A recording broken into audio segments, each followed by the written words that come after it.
प्यारे बच्चों, हम कक्षा 9वीं के गणित विषय के अंतर्गत प्रथम पाठ संख्या पद्धति पर गत सत्रों में चर्चा करते आए हैं और इसी चर्चा को गत सत्र में हमने उत्तरोत्तर आवर्धन के नियम पर कि किस प्रकार आप उत्तरोत्तर आवर्धन के माध्यम से किसी परिमेय संख्या को या किसी दशमलव संख्या का निरूपण संख्या रेखा पर कर सकते हैं, इसकी चर्चा की थी।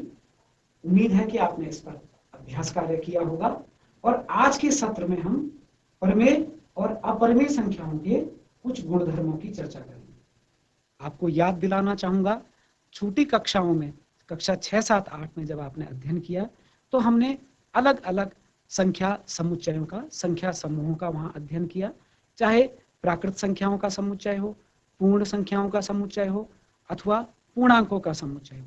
जब भी हम किसी संख्या समूह की, संख्या समुच्चय की चर्चा करते हैं तो उस समूह के अवयवों अर्थात उन संख्याओं पर लगने वाले कुछ नियमों के बारे में अवश्य विचार करते हैं कि क्या जो आधारभूत संक्रियाएं हैं गणित की 4 आधारभूत संक्रियाएं होती हैं, मौलिक संक्रियाएं होती हैं, इससे आप सब अच्छी तरह परिचित हैं। जोड़ की, घटाने की, गुणा की और भागफल की, जिसको योग, व्यवकलन, गुणन और विभाजन के नाम से परिष्कृत हिंदी में हम कहते हैं।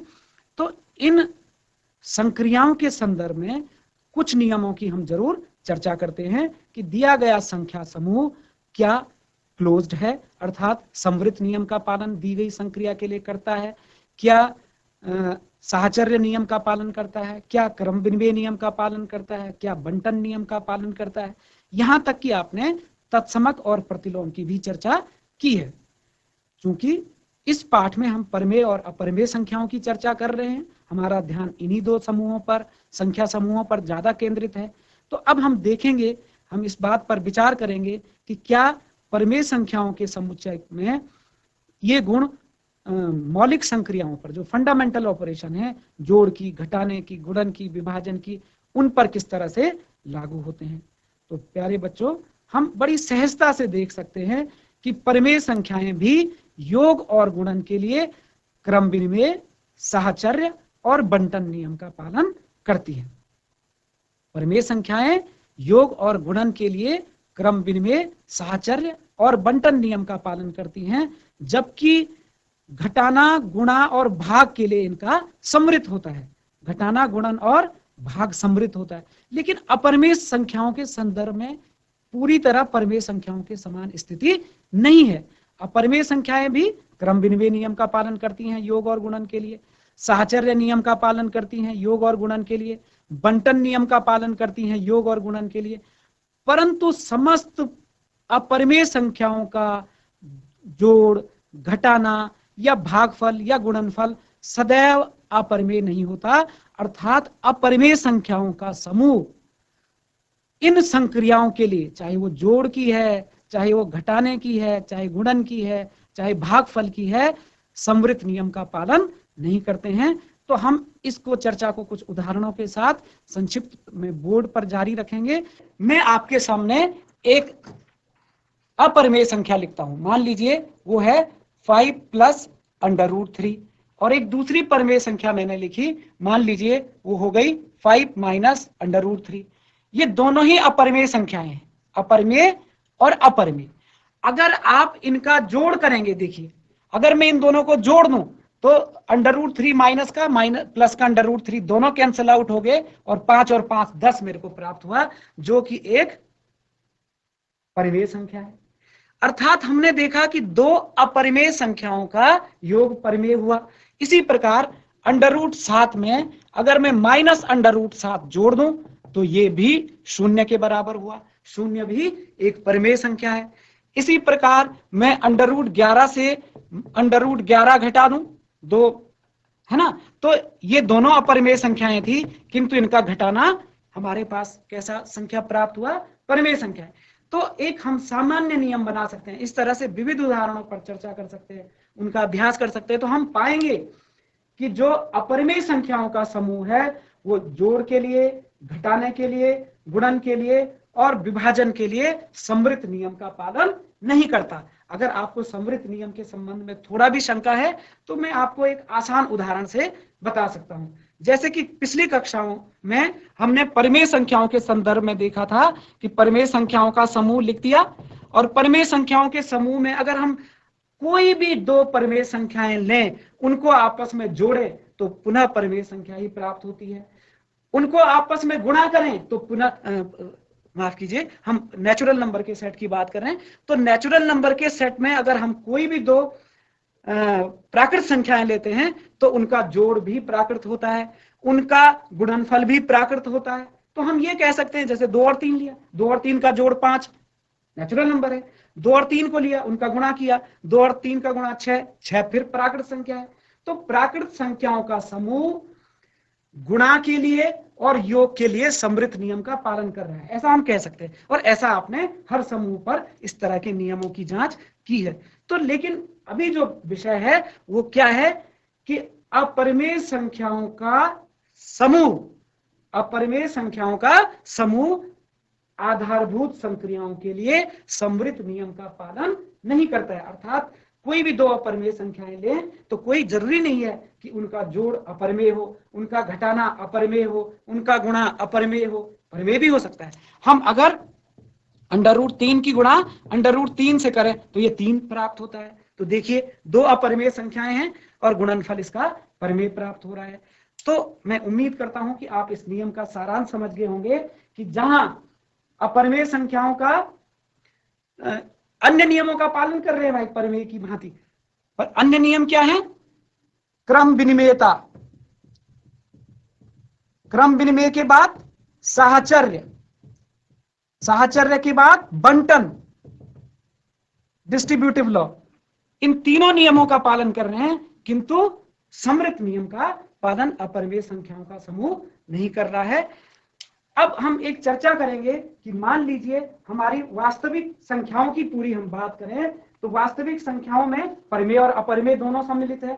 तो एक परिमेय और एक अपरिमेय संख्या का जोड़ और घटाना अपरिमेय ही होता है। अर्थात मैं जैसे इसी उदाहरण में देखिए, ये संख्या मैंने लिखी है, इसका एक भाग परिमेय और दूसरा भाग अपरिमेय है, और ये पूरी की पूरी संख्या अपरिमेय हुई। यानी कि एक परिमेय संख्या और एक अपरिमेय संख्या को अगर हम जोड़ देंगे, उनका घटाना कर लेंगे जैसे इसमें किया है, तो हमको एक अपरिमेय संख्या प्राप्त होती है। इसी प्रकार एक अपरिमेय संख्या के साथ यदि शून्येतर परिमेय संख्या का गुणन कर लें या उसका भागफल कर लें तो निश्चित रूप से पुनः हमको एक अपरिमेय संख्या प्राप्त होती है। तो परिमेय संख्या प्लस माइनस अपरिमेय संख्या बराबर अपरिमेय संख्या प्राप्त होगी।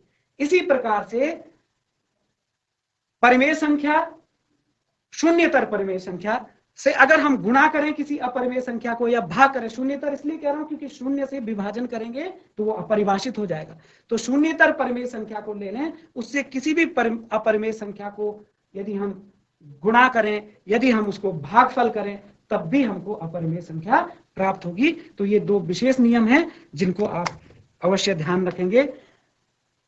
आपके कक्षा कोर्स के अकॉर्डिंग हम आगे बढ़ते हैं तो हम देखेंगे कि गत सत्र में हमने सीखा था कि एक धनात्मक पूर्णांक के वर्गमूल को किस तरह से संख्या रेखा पर प्रकट करना है। आपने देखा किस तरह से हमने √3 को वर्गमूल 3 को प्लॉट किया संख्या रेखा पर, वर्गमूल 2 को प्लॉट किया। अगर वर्गमूल 3, 2, 5, 7 आसान है क्योंकि इसमें हमारे पास पूर्णांक संख्याएं, धनात्मक पूर्णांक संख्याएं हैं और धनात्मक पूर्णांक संख्याओं के वर्ग को हम ड्रॉ कर रहे हैं। अब फिर आपके दिमाग में ये प्रश्न आ सकता है कि मैं अगर कह रहा हूं कि धनात्मक पूर्णांक तो हमने ऋणात्मक पूर्णांकों को क्यों नहीं लिया?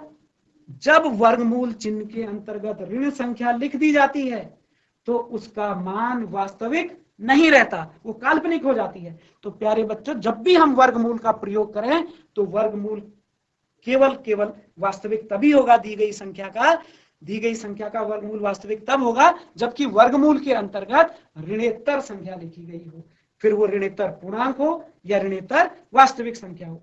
तो धनात्मक पूर्णांकों का संख्या रेखा पर किस तरह से उनको ड्रॉ करना है इसका हम अभ्यास कर चुके हैं। आज हम देखेंगे कि किस तरह से हम धनात्मक वास्तविक संख्या के वर्गमूल को संख्या रेखा पर प्लॉट करेंगे, यानी उसके मान का कोई ना कोई हमको प्लॉट करने का तरीका देखना है।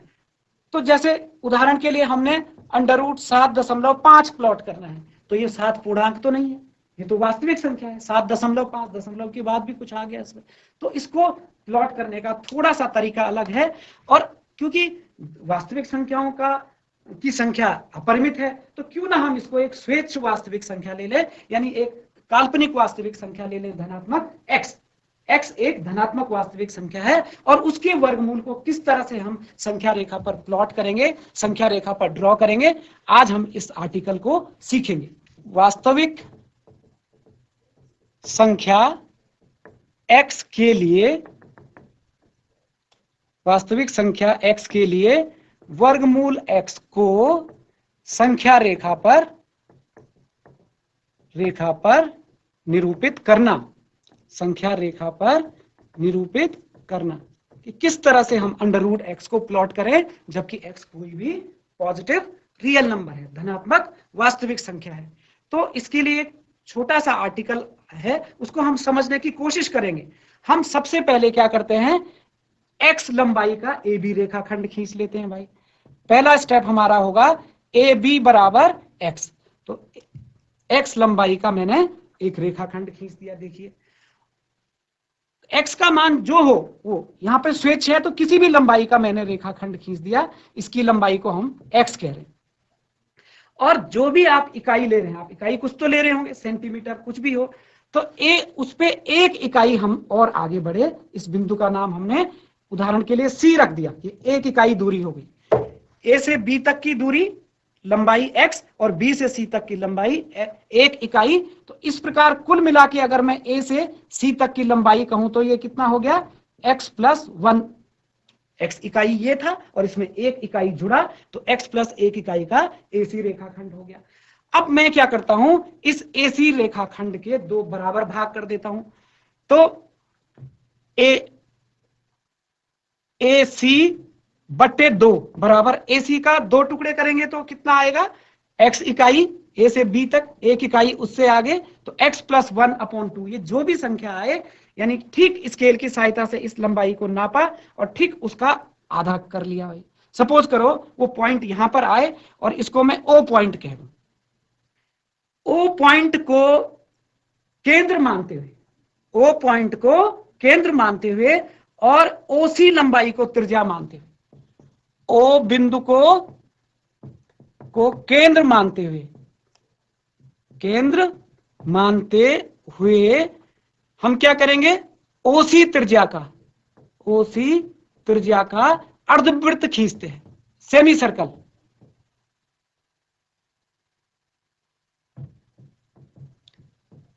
एक अर्धवृत्त हमने खींचा, आप प्रकार की सहायता से अच्छा सा अर्धवृत्त बना सकते हैं। ये हमने अर्धवृत्त खींच लिया।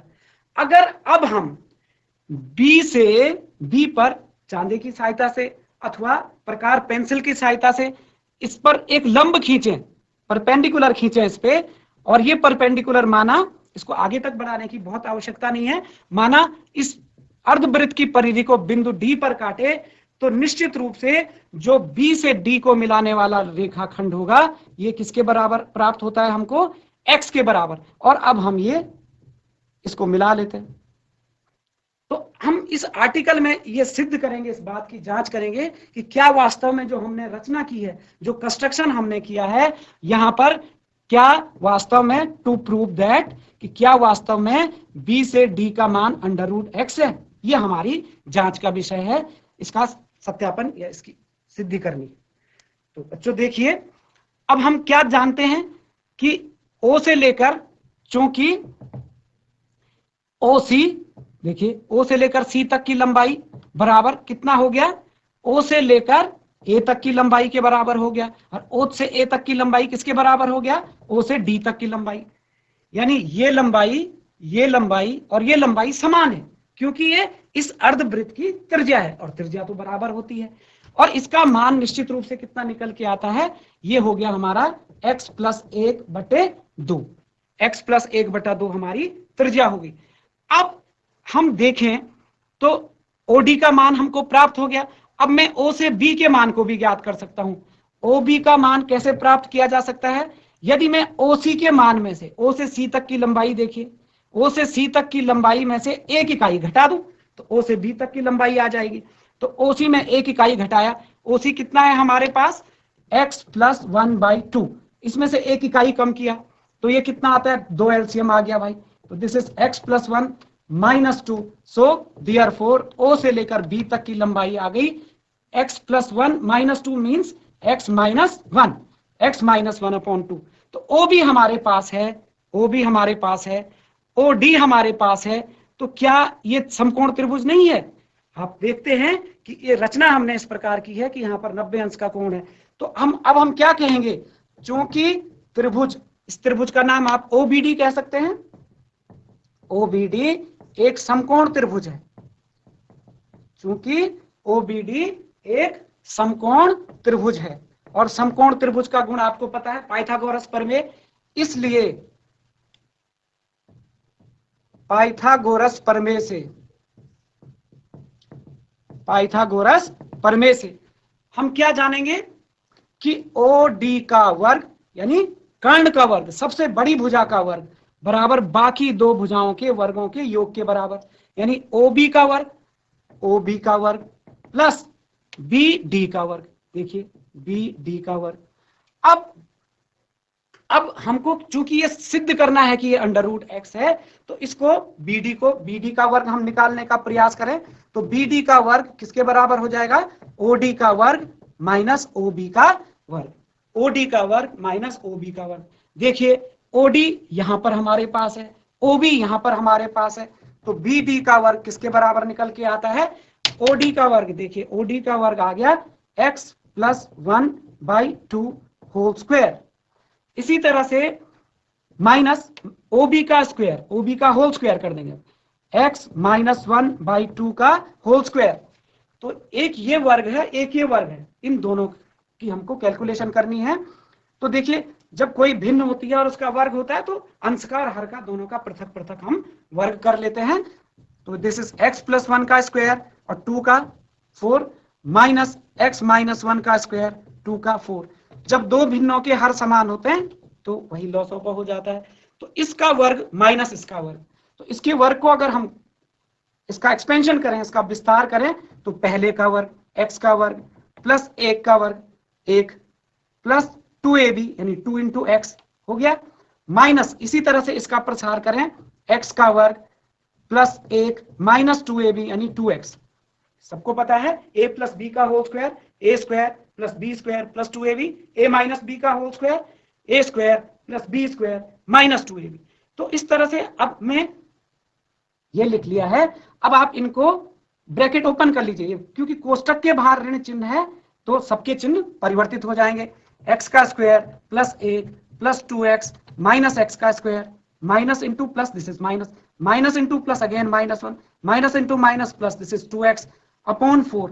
तो हम देखेंगे x² कैंसिल आउट हो गया, 1 से 1 कैंसिल आउट हो गया, and what we are left with, क्या बचा है हमारे पास, हमारे पास बचा है, दिस इज, मैं ऊपर लिख लूं, दिस इज 2x और 2x मिलके हो गया 4x।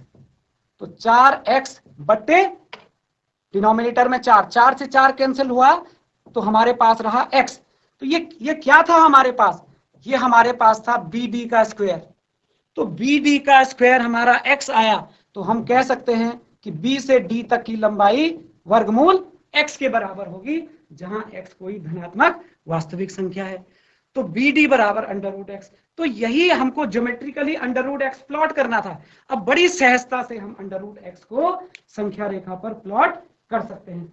तो मैं अपेक्षा करूंगा, उम्मीद करूंगा कि आप इस आर्टिकल को बड़े अच्छे से समझ गए हैं। हमने सबसे पहले x इकाई का रेखाखंड खींचा, उसमें 1 इकाई का आवर्धन किया, a से c तक की लंबाई x + 1 हो गई, इसका अर्धक किया, उसको केंद्र मानते हुए अर्धवृत्त खींचा, और अर्धवृत्त खींचने के बाद जो B पॉइंट था उससे परपेंडिकुलर खींचा, लंब खींचा, जो कि इसकी परिधि को D पर काटता है। तो ये हमारे पास √x आ गया। इसकी सहायता से आप आसानी से √x को प्लॉट कर पाएंगे। अब संख्या रेखा पर इसको किस तरह से ट्रांसफर करना है, इस बात को हम देखते हैं। संख्या रेखा को नंबर लाइन या रियल नंबर लाइन भी हम कहते हैं। तो हम एक रियल नंबर लाइन ले जाएं और यूं कहें कि इसी जो पिछला हमने उसका डायग्राम बनाया था उसी की बेस लाइन को नंबर लाइन मान लीजिए और नंबर लाइन इस तरह से सेट कीजिए कि उसका जो बी पॉइंट था, देखिए कुछ इस तरह का आकृति हमको प्राप्त हुई थी, ये उसका केंद्र था और ये बी पॉइंट था। अब अपनी सुविधा के लिए मैं क्या करूं, इस बी पॉइंट को मूल बिंदु ले लो, जिसको शून्य लेते हैं। मूल बिंदु माने संख्या रेखा पर शून्य जहां पर दर्शाया जाता है, इसको हम मूल बिंदु कहते हैं।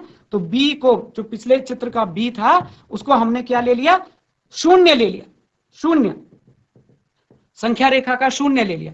और ये कितना था हमारा, √x। अब मैं प्रकार और पेंसिल की सहायता से इसको त्रिज्या लेते हुए इतनी त्रिज्या का चाप खींच सकता हूं। तो निश्चित रूप से अगर ये देखिए, ये √x है, ये मूल बिंदु है, तो ये वाली लंबाई, अगर इस पॉइंट को मैं P कह दूं, तो O से P तक की लंबाई जो होगी वो √x के बराबर होगी। तो ये संख्या रेखा है जिस पर कि मूल बिंदु के साथ साथ हमने पूर्णांकों को ड्रॉ किया हुआ है। मूल बिंदु शून्य संख्या और शून्य संख्या के दाईं तरफ धनात्मक पूर्णांक, बाईं तरफ ऋणात्मक पूर्णांक, और इसी लंबाई का चाप हमने इस प्रकार लगाया कि वो संख्या रेखा को प्रतिच्छेद करे, काटे। तो जिस बिंदु पर यह संख्या रेखा को प्रतिच्छेद करता है, दरअसल यही बिंदु हमारा √x को अभिव्यक्त करता है। तो इसकी सहायता से हम जान गए हैं कि किसी भी वास्तविक संख्या को, किसी भी वास्तविक धनात्मक वास्तविक संख्या के वर्गमूल को बड़ी सहजता से हम संख्या रेखा पर निरूपित कर सकते हैं। मैं उम्मीद करूंगा कि इससे संबंधित जो भी अभ्यास कार्य आपकी पाठ्य पुस्तक में है, आप उसको अवश्य करें। अब इस पर अभ्यास कार्य करने के पश्चात हमारे पास करनी है, एक चिन्ह होता है जिसको हम करनी का चिन्ह कहते हैं। यद्यपि आप इसका प्रयोग करते आए हैं, पर शायद ये नाम आपने ना प्रयोग किया हो। तो करनी का चिन्ह या रेडिकल साइन,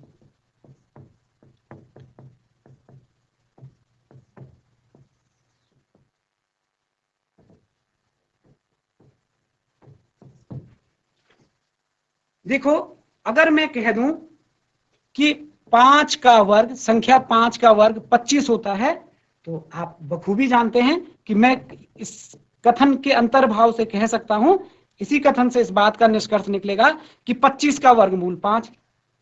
वर्ग का विपरीत धारणा वर्गमूल होगी। 5 को वर्ग करने पर 25 प्राप्त होता है, तो 25 का वर्गमूल वह संख्या होगी जिसको वर्ग करने पर 25 आया, अर्थात 25 का वर्गमूल 5 हो गया। इसी क्रम में अगर इसको मैं एक व्यापक नियम से कह दूं कि संख्या x का वर्ग, संख्या x का वर्ग a के बराबर है, संख्या x का वर्ग a के बराबर है, तो x बराबर वर्गमूल a। मगर यहां पर हम ध्यान देंगे कि x हमारी धनात्मक वास्तविक संख्या है। x है हमारी, x कैसी संख्या है, a हमारी धनात्मक वास्तविक संख्या है। a इज पॉजिटिव नंबर, धनात्मक संख्या है। तो x बराबर √a आ गया। ये जो अंडर का चिन्ह है, इसी को हम करनी का चिन्ह कहते हैं, रेडिकल साइन कहते हैं। जब यहां पर कुछ नहीं लिखा गया है, इसका अर्थ है यहां पर 2 छुपा हुआ है, क्योंकि √a का मतलब हुआ a की घात 1/2। इसी तरह से √x का मतलब होगा x की घात 1/3, तो x की घात 1/3।